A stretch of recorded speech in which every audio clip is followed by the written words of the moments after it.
Hello, and welcome to Arkham Radio, a Batman Arkham Podcast. I am your host, Landon, joined by my wonderful co-host, Lucas. How That's you me. doing, friend? I'm doing great. We're talking about Batman. Talking about Batman? So, for those who already know us, you may know us from our other podcast, ReSync, an Assassin's Creed podcast, which we have officially had now for a year. Oh yeah, that's right. We are a year in. Yeah, so we're into year 2 of ReSync, and we thought, Crazy. what better way to celebrate a whole year of just talking about some of our favorite games, with our favorite people. Why not expand that out into another of our favorite games, which is the Batman Arkham franchise. Fantastic series. It's also another great series to kind of do this format with because it's pretty linear. I mean, it is linear. There's not really any options or anything. Yeah, at least as far as Arkham Asylum is concerned. Oh, yeah. But, yeah, we have lots of exciting times ahead because we thought, we'll follow the same format. And so for those that don't know, we kind of have this like book club set up, but for the game, where each week we play a certain section of the game. It helps split it up and just helps us actually get through the game. And you can really get into the nitty gritty too. Like, we've taken almost an hour to talk about 40 minutes of gameplay. Right. Yeah. So we typically try to play like about an hour of game. So with Assassin's Creed, it's kind of a lot easier because there are sequences. Here we have different like sections that we kind of have to split it up appropriately. And so it's... And there are like missions though for each section. We just have to kind of figure out like, are we beating like a whole, like, are we just putting this up into like 3 parts or like... Yeah. But there's like 4 sections, so we got to figure out kind of where the cutoff is going to be. Right. And so it is a little bit different than ReSync. But overall, like, it's still a fantastic game. And just in terms of like length and, like our type of game, I think we can really make this whole podcast work. And like, it's also just kind of geared towards people that don't necessarily have time to just binge through a game, especially like an older game that they may have already played before. Or maybe you're discovering it for the first time, but you've got a job, you've got a life. We find that like, playing for like an hour a week and then just like really talking about it helps you appreciate the game more. And it's also much more realistic with, a busy life schedule nowadays. Can really realistically play like an hour is a little easier to get in than like, a 3-hour, 4-hour session of playing. Right. Exactly. And so, we've had a lot of fun over the last year playing through the first 2 Assassin's Creed games in this format. And we thought about, why not opening it up to the Arkhamverse as well. Yeah. Oh, yeah. Which we should clarify. We have been teasing for a while, if you've been paying attention on the video side of us. We've been teasing it for months. Yeah, even some comments we've made, so. Yeah. For those of you who put that together, good shit. Yeah, good shit, friends. And so we hope you enjoy. We've got a lot of interesting stuff in store. But before we get into it, I did want to just sort of talk about like our Batman Arkham history. Like, how many, like, have you played all the games? What is your experience with Batman Arkham, Lucas? We have to, prove our loyalty. So, I actually started playing Batman Arkham Asylum a long time. I can't remember how old I was. I played on my uncle's computer because he was like, "This is a badass game. You gotta play it." I was like, "Hell yeah, Batman!" So I played it, and he was right. It was a badass game. But I've beaten all of them, and I love all of them. I think they're all great. People shit on Origins sometimes, but like it has some of the coolest stuff. But Asylum, I feel like, is a really good like intro to the Batman character. It progresses at a good pace, unlocking all the abilities, and yeah, I completely agree. My first experience with Arkham was actually Arkham City, which is a lot of people's, honestly.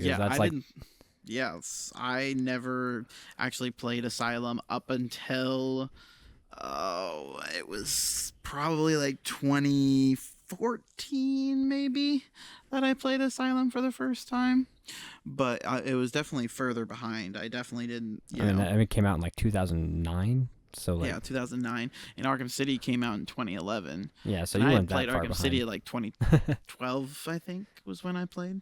And Arkham City is absolutely the best one. Oh, absolutely. I mean, like, I don't hands down. Yeah, I completely agree. I don't think Arkham City or Arkham Asylum is that far behind. I think it is also a fantastic game. No, they're all great, but it's like it's almost like when we talked about our Assassin's Creed stuff, like how the first game is just like a step below all the other games because it's the first game. Like they don't know what they're doing, how far they can push it. But then once, it was successful, they're like, oh, okay, we can push this shit far, and they took it to the next level for the next game. I completely agree. Yeah. I think that, it's, there's definitely a much more limited scope in Arkham Asylum, but there are a lot of people who actually prefer Asylum because of that. Yeah. That, Arkham City, like... It's too open. yeah, and there's some people that prefer that narrative-driven experience because, a lot of times there's less glitches because of that. Like, it's all self-contained, and, it's not near as much stuff to get lost in. Sometimes you just turn your brain off and, okay, I'm going to do this, this, this, and this. I'm just going to play this little Batman game. Versus, like... going out and exploring different areas and stuff like that. Some people like the on-rails experience. Oh, yeah. And that's fair because honestly, yeah, it leads for a more focused both narrative and just gameplay experience that I can appreciate. But yeah, essentially, we wanted this episode 0 to kind of start talking about the overall franchise and everything. I realized right as we started going that we had an idea in our heads of what we were going to be playing for next week, but I should probably tell you guys that. You guys got to know what you're playing. Yeah. And so going into next week, which we'll get into more of our like we should probably have a definitive like roadmap of, hey, this week it's going to be these. Right, exactly. And so essentially for next week, and that's why I was distracted there for a little bit because I realized it, and so I started frantically searching to figure out like looking up bits of the game, and so while also trying to maintain the conversation. So that's also why Lucas was talking a fair bit there, because I was like furiously scrolling to try to figure this out. And I saw him over there like on his phone. I was like, oh. Yep, I was like trying to like look up that stuff. I was like, oh, we never did that. But essentially for next week, we're going to end, which I'm going to try to keep this as spoiler-free as possible, but just so you guys know where to stop. Like I said, we're shooting for about an hour, but it might kind of vary depending on... It'll vary to make sure we get to a good stopping point. So it might vary, but that's kind of what we're shooting for. And so where you'll end this week is when you drop down and enter a door to access the medical facility's maintenance access. Which, if you pay attention to that, like remember that, maybe write that down or whatever. Yeah, write it down. That is a fairly like pivotal point. Once you essentially leave the exterior island, if that again things that'll make sense. I'm trying to stay a little vague, so maybe I'm not trying to spoil things. If you're staying with us, like make sure you probably need to take a little bit of notes or have our video up when you start. But just right, but. Yeah, no, so we just play through little sections of the game, and then we can talk about more in-depth as, like, big fans, because, like I said, I played Arkham City, but I have since played all of them. Yeah. Save for a spin-off on a technicality, and I'm going to get into that, because technically... Oh, I guess we haven't played the... I haven't played the VR version of Batman. Well, there's... Actually, you're right, there's a few. So, the full stuff, which we're going to play all of them, we will get to the VR because honestly I really want to play it. There's Arkham Asylum, then Arkham City, then Arkham Origins, then Arkham Knight. Or wait, actually, in between Origins and Knight, there's Origins Blackgate, which was originally a PlayStation Vita game and then got ported everywhere else. It's okay. It's okay. And so then there's Knight. And then there's Batman Arkham VR that originally released on the PlayStation VR, but then was ported elsewhere. Then there's Suicide Squad Kill the Justice League, which is officially part of the Batman Arkham franchise. Oh, I forgot about those. But yeah, it's got issues. I think, okay, personally, I think it would be an interesting season because we could play that. We could play that together though too. Like that's a co-op. That could be kind of fun. Exactly. I think it would be a fun thing to do. There's definite issues, but there are good parts. Yeah, which I think would be interesting to talk about. I feel like we could suffer through it. Yeah, and then we can explain all the things that Rocksteady can do better for their next title. Yeah, you know? It's hopefully a better Batman game. Yeah. And so it's all there. And then there's Arkham Shadow. Yes. So I've played all of them except Blackgate, both the VR titles, and I played the beta of Suicide Squad, which had like some of the opening levels. And like I said, there's an interesting foundation there. Like there could have been a good game there. That's not what it became, but it has some bones. It has some fragments of a good game that I think will be an interesting discussion. Yeah, I think way down the line when we get there. We have the same. I think we're at the same basic level of like Batman knowledge, or at least Arkham series knowledge, because I think we played all the same ones, except for you've played a little more Suicide Squad than me. But I played a negligible amount more, essentially. Like I said, I want to say it was like an hour or two, but yeah. I've played 0 hours, so you got an hour on me. Yeah. But to be fair, the one thing I will admit here is that I never beat Arkham Asylum. You never beat it? No. I've never beat it. It's pretty good. It has a good ending. Yeah. So for the people that have not come from ReSync, we do have slightly different play styles in how we play the Assassin's Creed games, where I will go for the 100% achievements, whereas he just kind of plays casually, as most people do. Yeah. And so I go for the completionist experience. Now with Arkham Asylum, that's different because there's difficulty options and there's also challenge modes and stuff like that. However, I am committed. I'm doing it. I'm doing it on, I think expert is the hardest difficulty. Whatever the hardest difficulty is, I'm on it. And I'm 100% this game. I'm going to collect all the Riddler trophies. That's right. I'm committed. And I mean, to be fair, the first one is not as nearly intense with the Riddler trophies and all that nonsense. That's the true. Game no, introduces. Arkham Knight, to get that like 240% completion. Arkham Knight can suck a dick on that. Yeah, it's going to be something. We'll cross that bridge when we get to it. Yeah. But anyway, so for those, like we kind of cater to both experiences. So, Lucas is kind of having the more casual experience, whereas I'll go for the, hardest completionist run to truly master it. So we can kind of cover those, like, so no matter what type of player you are, we can kind of give you that sides, experience. Yeah. Get multiple different viewpoints and whatnot on what is a classic video game. I mean, Arkham Asylum and City and just a lot of the Arkham series as a whole is like some of the best action adventure games ever made. Oh yeah, absolutely. And it's on, like I actually just played them through last year. Mm-hmm. That's how and I probably play them through once every 4 years, but I'm gonna do it a little early this year. Because I'm fine. I'm completely fine with it. Yeah. And I mean, just this studio, Rocksteady, coming out of nowhere, seemingly. Yeah. And coming out with just this amazing, grounded game, and then expand upon it in such a fantastic way with City. It's just truly one of the greatest gaming stories, honestly. Well, yeah. I mean, and in terms of like superhero games, it's like City, in my opinion, is the best. Like, I can't think of any other superhero. Like, Spider-Man comes pretty close. Right.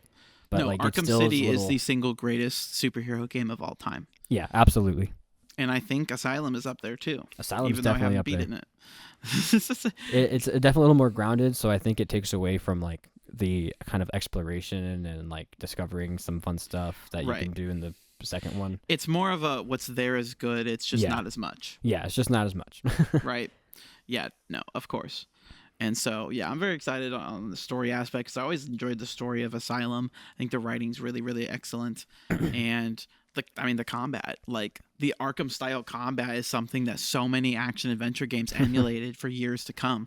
Like I think about Middle Earth Shadow of Mordor. Yeah. I think about the Assassin's Creed franchise. Once they hit Assassin's Creed Syndicate, they basically had Arkham style fighting. Like it revolutionized combat because of the free flow combat system. And it's so good. The animations are awesome. Like they knock it out of the park with the fighting.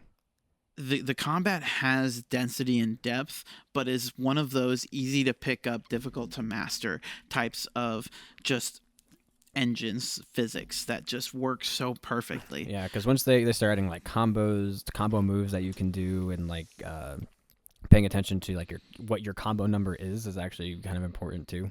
Yeah, exactly. Like there's a lot of depth. You have timed counters, like all sorts of stuff. Yeah, and it continues to evolve throughout the franchise in just really interesting and unique ways that I very much appreciate.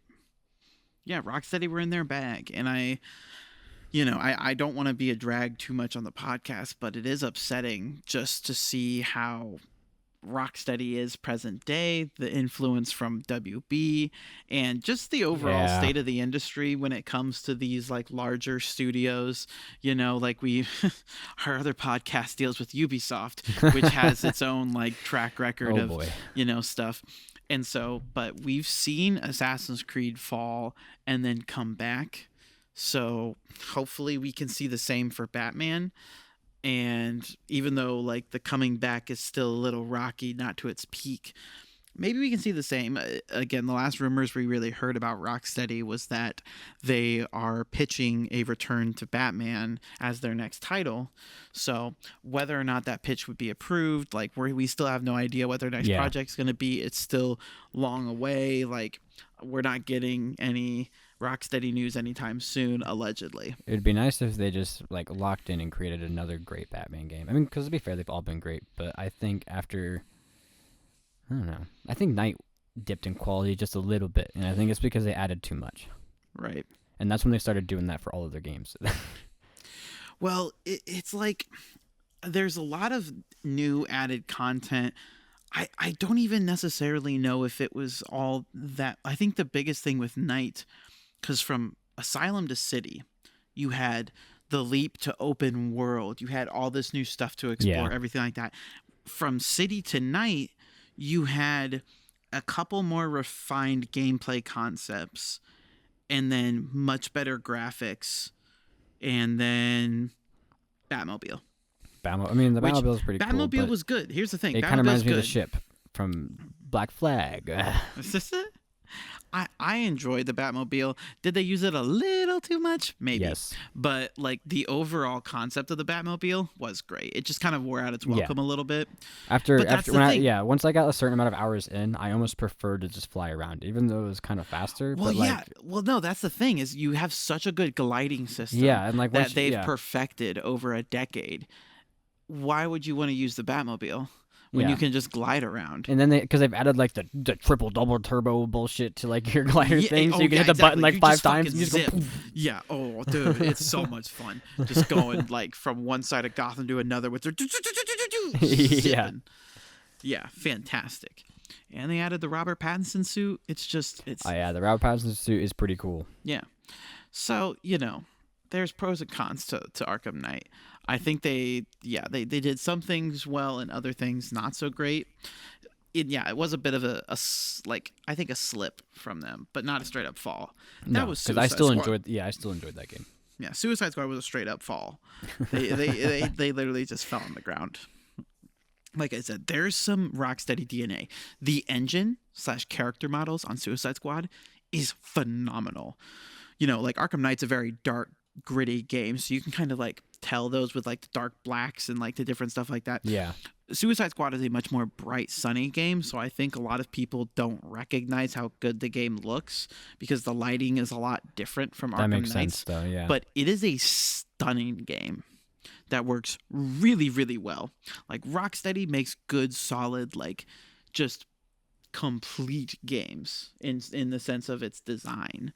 Now, you want to talk about like the content that's in it and like the gameplay, whatever. But like they can make a damn good looking game. Well, I mean, Arkham Knight, I still like It still holds up. It came out in like what, 2015, 2014? Mm-hmm. 2015, I'm fairly sure. Yeah.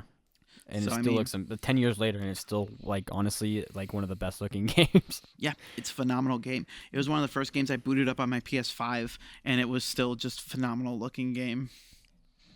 Like, it was fantastic. Yeah, and I will give them, it's a lot of that, I realize it's a lot of that dark lighting. Yep. You can do it, I mean, it works very well for the Batman games, obviously, but, like, you can get away with some really good, make it look really good within the shadows and stuff like that. Right. Exactly. You just have some good, like, shadow accumulation technology, and you're golden. Whereas, like I said, I think, like, Suicide Squad, it had to flex its muscles a little bit harder because of the bright environments. Yeah, I mean, they probably had to, like, get those textures up to, like, full quality and a lot more detail, because, like, you don't need as much detail in textures when it's dark. Right. But yeah, I mean, you look at some stuff from Suicide Squad, and it's killing it in broad daylight. All right, I'm kind of excited to get to it, just to check it out a little bit. Yeah, we'll see about how excited I am to beat it, though. It's a technical achievement. It's just a disappointment in most other respects. But yeah. So, I mean, like I said, I think there's interesting discussions all over the franchise, but we're obviously starting out with Asylum. You know, it's like a 12-hour game, so we're hoping to get through it. I want to say, because again, we're shooting for an hour, might go a little bit over. It's going to do like 2 to 3 months on this. Because like I said, we're going for about that every week. Some weeks might be a little longer, as like I said, we're trying to go to like prime spots, times to end off. But I'm very excited. We hope you are too. Yeah. You got any final things you want to say, Lucas, before we ride off into the sunset here for our 0th episode? I don't think so. I'm so excited to hop into Batman again. Yeah. And I hope you guys are too. Yeah. It's going to be super exciting. We appreciate you guys. We hope you Dark Knights out there enjoy. We will see you guys next week, which is going to be not next week. We're going to see you in 2 weeks, which is an important thing. I forgot because I made the reminder on the ReSync podcast, but now we've got a whole nother podcast to think about. Yeah. And so we'll see you in 2 weeks for our first episode. I'm going to be in Detroit next weekend, and so that's our time to record the podcast. Yeah, so you got 2 weeks to play. Yeah, you got 2 weeks to play through. Like I said, it's the end of the island exterior portion of the game where you drop down and enter into the medical facility's maintenance access. I'm glad you found that before you couldn't read it. Right? That was smooth. Yeah. That was smooth. I was like, is he gonna get there? Is he gonna get there? Hey, I know what I'm doing. I'm a professional. And so, appreciate you guys. Like I said, we'll see you in a couple weeks. Very excited. Oh yeah. Still trying to figure out the main communication hub we want to do for this, because we have a Patreon for ReSync, but that's, that's a very ReSync specific thing. Yeah. And so, but if you would like to hear any updates in general, we're probably, at least for now, going to just keep using that. So go ahead and follow us over on Patreon at patreon.com/ReSync podcast. We're still kind of figuring out all of the marketing deals. The tiers might not make sense to you, but that's because it's Assassins. Yeah, but it's completely free. There are paid subscriptions, but like I said, that's for the Assassin's Creed content. We'll kind of evaluate how. I think we're looking into getting some TikTok set up so we could be with the kids and the TikToks. But we'll find some ways to reach us and we'll have some updates over there for all of our podcasting stuff. But yeah, we'll be gone for a couple weeks. Be sure to give us a follow over on YouTube if you're listening to us, if you feel so inclined. But we're also on Apple Podcasts as well as Spotify. Very exciting times. We will be live every single Tuesday. I had to think about it because Tuesday. So we've got Assassin's Creed on Mondays. So Tuesdays are the days now for Arkham Radio. A Batman Arkham Podcast. Which we're very excited about. Brand new name, brand new podcast, brand new year. And lots of exciting new stuff ahead. Hopefully you guys are just as excited as we are. Very hype. Got any final words, Lucas? Nope. I think you said that before, and no, I don't. Well, it had been a minute, so I didn't know if any more had arisen. But we'll see you guys next time. Yep. Ta-ta. Bye.